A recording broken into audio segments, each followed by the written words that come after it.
അല്ലാഹു അക്ബർ അല്ലാഹു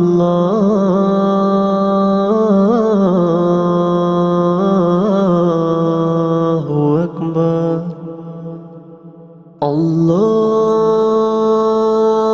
അക്ബർ അല്ലാഹു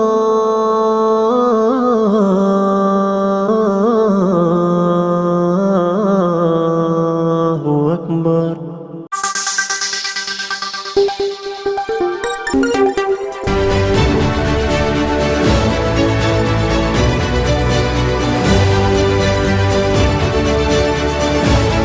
ത്യാഗത്തിന്റെയും സഹനത്തിന്റെയും ഓർമ്മ പുതുക്കി ഇസ്ലാം മത വിശ്വാസികൾ ഇന്ന് ബലിപെരുന്നാൾ ആഘോഷിക്കും.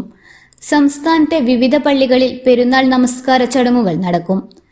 പ്രവാചകനായ ഇബ്രാഹിം നബി തന്റെ ആദ്യത്തെ പുത്രനായ ഇസ്മായിലിനെ അള്ളാഹുവിന്റെ പ്രീതിക്കായി ബലിയറുക്കാൻ ശ്രമിച്ചതിന്റെ ഓർമ്മ പുതുക്കലാണ് വലിയ പെരുന്നാൾ. വിശ്വാസികൾ വലിയ പെരുന്നാൾ സ്മരണയിലാണ്.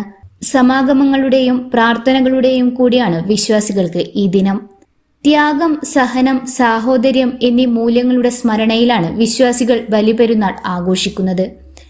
പെരുന്നാൾ ദിനം ഒന്നിച്ചിരുന്ന് സ്നേഹവും സാഹോദര്യവും സൗഹൃദവും എല്ലാം പങ്കുവെക്കുന്ന പതിവ് മലബാറിലെ മാറാത്ത ഒരു പെരുന്നാൾ വിശേഷം കൂടിയാണ്. മൈലാഞ്ചിച്ചോപ്പും മാപ്പിളപ്പാട്ടും പുതുവസ്ത്രങ്ങളുമായി കുടുംബത്തിലെ എല്ലാവരും ആഘോഷത്തിമിർപ്പിലായിരിക്കും. ഹജ്ജ് കർമ്മത്തിന്റെ പരിസമാപ്തി കൂടിയാണ് ബലിപെരുന്നാൾ. ഇന്നറിയാൻ കണ്ണൂർ.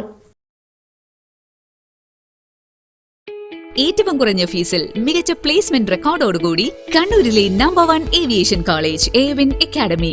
യൂണിവേഴ്സിറ്റി ഡിഗ്രിയോടൊപ്പം ഏവിയേഷൻ, ടൂറിസം, ഹോസ്പിറ്റാലിറ്റി, ലോജിസ്റ്റിക്സ് ഡിപ്ലോമകൾ. Airwin academy, college of management studies, Suhara RK, Arattu road, Kannur. Phone 8138034433.